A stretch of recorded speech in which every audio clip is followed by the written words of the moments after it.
ಕೊಡ್ಲಿಪೇಟೆಯ ದೊಡ್ಡಕೊಡ್ಲಿ ಗ್ರಾಮದ ಪ್ರಭಾವಿ ವ್ಯಕ್ತಿಯೊಬ್ಬರು ಸುಳ್ಳು ದಾಖಲೆಗಳನ್ನು ಸೃಷ್ಟಿ ಮಾಡಿ ದಲಿತ ಕುಟುಂಬಗಳನ್ನು ವಂಚಿಸ್ತಾ ಇದ್ದಾರೆ ಎಂದು ಆರೋಪಿಸಿದ ಕರ್ನಾಟಕ ರಾಜ್ಯ ದಲಿತ ಸಂಘರ್ಷ ಸಮಿತಿ ಕೊಡಗು ಜಿಲ್ಲಾ ಸಮಿತಿ ಪ್ರಭಾವಿ ವ್ಯಕ್ತಿಗಳಿಗೆ ಸುಳ್ಳು ದಾಖಲೆಗಳನ್ನು ನೀಡುತ್ತಾ ಇರುವ ಅಧಿಕಾರಿಗಳು ಹಾಗೂ ಸಿಬ್ಬಂದಿಯನ್ನು ಅಮಾನತು ಮಾಡುವಂತೆ ಒತ್ತಾಯಿಸಿದೆ.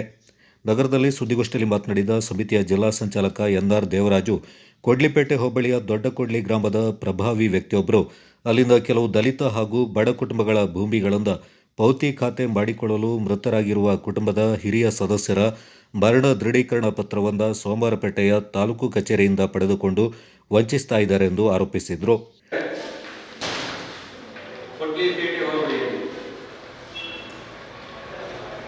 ಅನೇಕ ಸುಳ್ಳು ದಾಖಲೆಗಳನ್ನು ಸೃಷ್ಟಿ ಮಾಡಿಕೊಂಡು ಮರಣ ದೃಢೀಕರಣ ಪತ್ರ, ಸುಳ್ಳು ಸಾಕ್ಷ್ಯ ಇದನ್ನ ಹೊಂದ್ಕೊಂಡು ಬೇರೆಯವರ ಭೂಮಿನ ಪೌತಿ ಖಾತೆ ಮಾಡ್ಕೊಳ್ತಕ್ಕಂಥ ಕೆಲಸ ಕೊಡ್ಲಿಪೇಟೆ ಹೋಬಳಿ ನಡೀತಾ ಇದೆ. ದೊಡ್ಡಕೊಡ್ಲಿ ಗ್ರಾಮದ ನವೀನ ಮತ್ತೆ ಸಣ್ಣಮ್ಮ ಇರ್ತಕ್ಕಂಥವರು ಸೋಮವಾರಪೇಟೆ ತಾಲೂಕು ಕಚೇರಿಯಲ್ಲಿ ಮರಣ ದೃಢೀಕರಣ ಪತ್ರ, ನಕಲಿ ಮರಣ ದೃಢೀಕರಣ ಪತ್ರಗಳನ್ನು ಪಡೆದುಕೊಂಡು ಬೇರೆಯವರ ಭೂಮಿಯನ್ನ ಭೌತಿಕತೆ ಮಾಡಿಸಿಕೊಳ್ತಕ್ಕಂಥ ಕೆಲಸನ ಮಾಡಿದ್ದಾರೆ. ತಾಲೂಕು ಕಚೇರಿಯಲ್ಲಿ ಲಭ್ಯವಿಲ್ಲದ, ದಾಖಲಾಗಿಲ್ಲದ ಮರಣ ದೃಢೀಕರಣ ಪತ್ರವನ್ನ ಇವರು ಪಡ್ಕೊಂಡಿದ್ದಾರೆ. ಯಾರು? ನವೀನ್ ಕುಮಾರ್. ಹಾಗಾಗಿ ನಾವು ತಾಲೂಕು ಕಚೇರಿಯಿಂದ ಮಾಹಿತಿಯನ್ನು ಕೂಡ ನಾವು ತಗೊಳ್ತೇವೆ. ಮರಣ ದೃಢೀಕರಣ ಪತ್ರನ ಅವರು ನಮ್ಮ ಕಚೇರಿಯಲ್ಲಿ ಯಾವುದು ಲಭ್ಯವಿಲ್ಲ ಅಂತ ಹೇಳ್ಬಿಟ್ಟು ತಹಸೀಲ್ದಾರರು ನಮಗೆ ಒಂದು ಎಂಡಸ್ಮೆಂಟ್ ಕೊಡ್ತಾರೆ. ತಹಸೀಲ್ದಾರ್ ಕೊಡ್ತಕ್ಕಂಥ ಎಂಡಸ್ಮೆಂಟ್, ಯಾವುದೇ ಮರಣ ದೃಢೀಕರಣ ಪತ್ರ ನಮ್ಮಲ್ಲಿ ದಾಖಲಿಲ್ಲ ಅಂತ ಕೊಡ್ತಾರೆ, ಮಾಹಿತಿ ಇರ್ತದೆ. ಆದರೆ ಇಲ್ಲಿ ನವೀನಿಗೆ 4 ಮರಣ ದೃಢೀಕರಣ ಪತ್ರವನ್ನ ಫೇಕ್ ಆಗಿ ಕೊಟ್ಟಿರ್ತಾರೆ. ನಕಲಿ ಮರಣ ದೃಢೀಕರಣ ಪತ್ರ ಅದೇ ತಾಲೂಕು ಕಚೇರಿಯಲ್ಲಿ 4 ನಕಲಿ ದೃಢೀಕರಣ ಪತ್ರವನ್ನ ಕೊಟ್ಟು ಇವರು ನಕಲಿ ಕನ್ಸ್ಟ್ರಕ್ಷನ್ ತಗೊಂಡು ಇವರು ಬೇರೆಯವರ ಭೂಮಿಯನ್ನ, ಅದರಲ್ಲಿ ವಿಶೇಷವಾಗಿ ಈ ದೊಡ್ಡಕೊಡ್ಲಿ ಕೇಶವ ಅಂತ ಇದ್ದಾರೆ, ಅವ್ರ ಕುಟುಂಬಕ್ಕೂ ಕೂಡ ತೊಂದರೆ ಕೊಟ್ಟು ಇವತ್ತು ಕೋರ್ಟು ಕಚೇರಿ ಎಲ್ಲ ಅಲ್ಲಿದ್ದಾರೆ. ಅದೇ ಗ್ರಾಮದ ಸೋಮಣ್ಣ ಅಂತಕ್ಕಂಥವ್ರು ಅವ್ರ ಕುಟುಂಬದ ಭೂಮಿಯನ್ನ ಇವ್ರ ತಾಯಿ ಹೆಸರಿಗೆ, ಇವ್ರ ಹೆಸರಿಗೆ ವರ್ಗ ಮಾಡ್ಕೊಂಡಿದ್ದಾರೆ. ಕಾರಣ ಸುಳ್ಳು ಮರಣ ದೃಢೀಕರಣ ಪತ್ರ.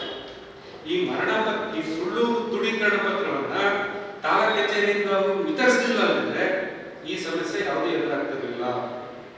ಮೇನ್ ಪಾಯಿಂಟ್ ಸುಳ್ಳು ದೃಢೀಕರಣ ಪತ್ರ. ಇದು ಕೊಟ್ಟಿರೋದಕ್ಕೆ ಫೇಕ್ ವಂಶವೃಕ್ಷ. ಈ ವಂಶವೃಕ್ಷನ ಕಂದಾಯ ಪರಿವೀಕ್ಷಕರು ಕೊಡ್ಲಿಪೇಟೆ ಮನು ಕುಮಾರ್ ಮತ್ತೆ ವಿಲೇಜಕೋಟೆ ಪ್ರಕೃತಿ ಇವರುಗಳು ಫೇಕ್ ಸುಳ್ಳು ವಂಶವೃಕ್ಷನ ನೀಡಿದ್ದಾರೆ. ಈ ಸಂಬಂಧವಾಗಿ ನಾವು ಪೊಲೀಸ್ ಠಾಣೆಯಲ್ಲೂ ಕೂಡ ನಾವು ದೂರನ್ನ ದಾಖಲು ಮಾಡಿದ್ದೀವಿ. ಅಲ್ಲಿ ವಿಚಾರಣೆ ಮಾಡಿ ನಿಮಗೆ ನಾವು ಮುಂದಿನ ದಿನದಲ್ಲಿ ಕೇಸ್ ರಿಜಿಸ್ಟರ್ ಮಾಡ್ತೀವಿ ಅಂತ ಕೂಡ ಹೇಳಿದ್ವಿ. ನಮ್ಮ ದಲಿತ ಸಂಘರ್ಷ ಸಮಿತಿಯ ಒತ್ತಾಯ ಇಷ್ಟೇ, ಎಲ್ಲಿ ದಲಿತರಿದ್ದಾರೆ ಅದನ್ನೇ ಪಾಯಿಂಟ್ ಇಟ್ಕೊಂಡು ಇವರು ಅಧಿಕಾರಿಗಳು ಫೇಕ್ ದಾಖಲೆಗಳನ್ನು ಸೃಷ್ಟಿ ಮಾಡಿ ನಕಲಿ ದಾಖಲೆಗಳನ್ನು ಸೃಷ್ಟಿ ಮಾಡಿಬಿಟ್ಟವರು ಎಲ್ಲ ಕಡೆ ಆಸೆಗಳಿಗೆ ಒಳಗಾಗಿ ಇವರು ಮಾಡ್ತಾ ಇದ್ದಾರೆ. ಹಾಗಾಗಿ ಜಿಲ್ಲಾ ಸಂಘಟನಾ ಸಂಚಾಲಕ ಎನ್ಸಿ ಗೋವಿಂದರಾಜು ಮಾತನಾಡಿ, ಈಗಾಗಲೇ ಪ್ರಭಾವಿತ ವ್ಯಕ್ತಿಗಳಿಂದ ಅಧಿಕಾರಿಗಳು ಮತ್ತು ಸಿಬ್ಬಂದಿಯಿಂದ ಬಡ ಕುಟುಂಬಕ್ಕೆ ಅನ್ಯಾಯವಾಗಿದ್ದು, ತಪ್ಪಿತಸ್ಥರ ವಿರುದ್ಧ ಯಾವುದೇ ಕ್ರಮ ಕೈಗೊಳ್ಳದೇ ಇದ್ದಲ್ಲಿ ಜಿಲ್ಲಾದ್ಯಂತ ದಲಿತ ಸಂಘಟನೆಯನ್ನು ಸೇರಿಸಿ ಧರಣಿ ಸತ್ಯಾಗ್ರಹ ನಡೆಸುವುದಾಗಿ ಎಚ್ಚರಿಕೆ ನೀಡಿದರು. ಅಲ್ಲಿನ ಅಧಿಕಾರಿಗಳಾದ ಕಂದಾಯ ಪರೀಕ್ಷಕರಾದ ಮನುಕುಮಾರ್, ಗ್ರಾಮ ಲೆಕ್ಕರಾದ ಪ್ರಕೃತಿ ಹಾಗೂ ಸೋಮಪೇಟೆ ತಾಲೂಕು ಕಚೇರಿಯಲ್ಲಿ ಜನನ ಮರಣಗಳ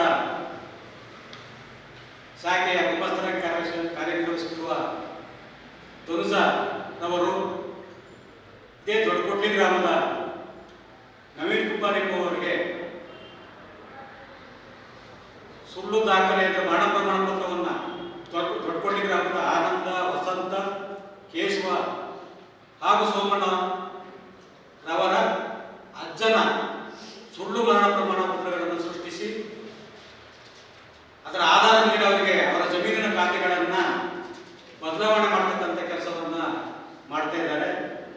ಈ ಸಂಬಂಧ ನಾವು ಮಾಹಿತಿ ಹಕ್ಕು ಕಾಯ್ದೆಯಲ್ಲಿ ದಾಖಲೆಗಳನ್ನು ತೆಗೆದುಕೊಂಡು ಶನಿವಾರ ಸಂತೆ ಪೊಲೀಸ್ ಠಾಣೆಯಲ್ಲಿ ಮೊಕದ್ದಮೆ ದಾಖಲಿಸಿ NCR ಪಡೆದು ನಾವು ಈ ಮುಖಾಂತರ ನಿಮ್ಮಲ್ಲಿ ಈ ಪತ್ರಿಕಾಗೋಷ್ಠಿ ನಡೆಸ್ತಿದ್ದೀವಿ. ವಿಚಾರ ಇಷ್ಟೇ, ಈ ಹಗರಣದಲ್ಲಿ ಭಾಗಿಯಾದ RI ಮನುಕುಮಾರ್, ಗ್ರಾಮ ಲೆಕ್ಕಿಗರಾದ ಪ್ರಕೃತಿ ಮತ್ತು ಸೋಮಪೇಟೆ ಜನನ ಮರಣಗಳ ಗುಮಾಸ್ತಿಯಾಗಿರುವಂತಹ ಶಾಖೆಯಲ್ಲಿ ಧನುಜರವರ ಮೇಲೆ ಅವರನ್ನು ಅಮಾನತುಗೊಳಿಸಿ ಕ್ರಿಮಿನಲ್ ಮೊಕದ್ದಮೆಯನ್ನು ದಾಖಲಿಸಬೇಕೆಂದು ಈ ಮುಖಾಂತರ ನಾವು ಕರ್ನಾಟಕ ದಲಿತ ಸಂಘರ್ಷ ಸಮಿತಿ ಒತ್ತಾಯ ಮಾಡ್ತಿದೆ.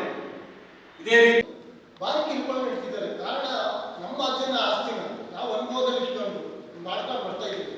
ಇವು ಸುಳ್ಳು ದಾಖಲಾತಿ ಕೊಟ್ಟು ನಮ್ಮ ಅಜ್ಜ ಅಂತ ಹೇಳ್ಬಿಟ್ಟು ನವೀನ್ ಕುಮಾರ್ ಎಂಬುವರು ನಮ್ಮ ಮೇಲೆ ಕೋರ್ಟಿಗೆ ಕೇಸ್ ಹಾಕಿದ್ದಾರೆ. ನಮ್ಮ ಅಜ್ಜನ ಆಸ್ತಿನ ಅವ್ರ ಅಜ್ಜನ ಆಸ್ತಿ ಈ ಥರ ಸರ್ಟಿಫಿಕೇಟ್ ಕೊಡಲಾಗಿ ಇದಾಗಿಲ್ಲ. ನಮಗೆ ಭಾರಿ ನೊಂದು ಹೋಗಿದ್ವಿ. ನಮ್ಮ ಕುಟುಂಬ ಅವರು ನಾವು ಕೂಲಿಂದ ಜೀವನ ಸಾಗಿಸ್ತಿದ್ವಿ. ಈ ರೀತಿ ನಮಗೆ ಕೋರ್ಟ್ ಕಚೇರಿ ತಿರುಗಕ್ಕೆ ಅವಶ್ಯಕತೆ ಇಲ್ಲ, ಅಷ್ಟು ಹಣದೇ ಆಗುತ್ತೆ. ಆದರೂ ತಿರುಗಬೇಕಂತ ಅನಿವಾರ್ಯತೆ ನಮಗೆ ಓದ್ಕೊಂಡು ಬಿಟ್ಟಿದ್ದಾರೆ. ಇವರು ತಪ್ಪು ಮಾಡಿ ನಮ್ಮ ಮೇಲೆ ಒಪ್ಪಿಸಿದ್ದಾರೆ. ಇದರಿಂದ ಕಟ್ಟೆ ಸೂಕ್ತವಾಗಿ DC ಅವರ ಮುಖಾಂತರ ಅರ್ಜಿ ಕೊಟ್ಟಿದ್ದೇವೆ. ಅವರು ಸಮೇತ ಸೂಕ್ತವಾಗಿ ತನಿಖೆ ನಡೆಸಿ ಸಮಿತಿಯ ಮುಖಂಡ ಹಾಗೂ ಸಂತ್ರಸ್ತ DB ಕೇಶವ, ಜಿಲ್ಲಾ ಸಂಘಟನಾ ಸಂಚಾಲಕರಾದ DR ಕೆಂಚೇಶ್ವರ, M ಕಾಳಪ್ಪ, ಮುಖಂಡ ಹಾಗೂ ಸಂತ್ರಸ್ತ DC ಸೋಮಣ್ಣ ಸುದ್ದಿಗೋಷ್ಠಿಯಲ್ಲಿ ಪಾಲ್ಗೊಂಡಿದ್ದರು.